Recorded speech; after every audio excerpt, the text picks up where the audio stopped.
هذه المرثية مقدمة من أخو الشهيد أبو سيف منبه ورفيق الشهيد أبو مالك العامري، رثاء في الشهيد أبو حمزة منبه رحمة الله تغشاه.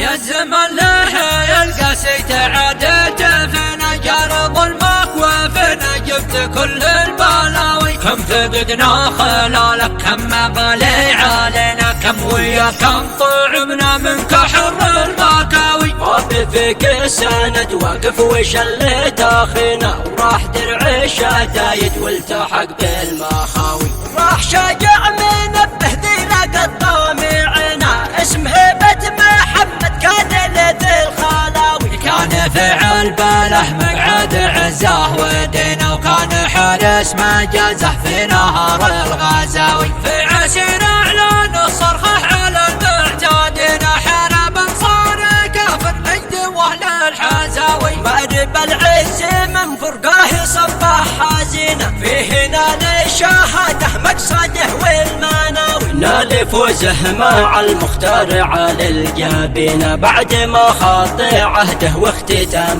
الخطاوي. فاز لكن منبه واليمان فاقدنا، مثل فقد اليتيم امه وحضن المآوي. من عرف احتضنها الهم واصبح شاجنا، مدرسة في غيابه دق رقم الشكاوي.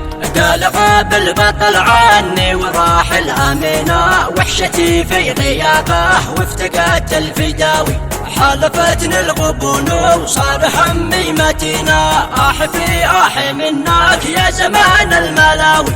بس بالهدي والقرآن عشنا اهتدينا، من هدى الصبر في الظهر وعند السلاوي. ونواصل مع أهل البيت طول السنين، نتبع الدار من مجرم ساعة في الطاغاوي.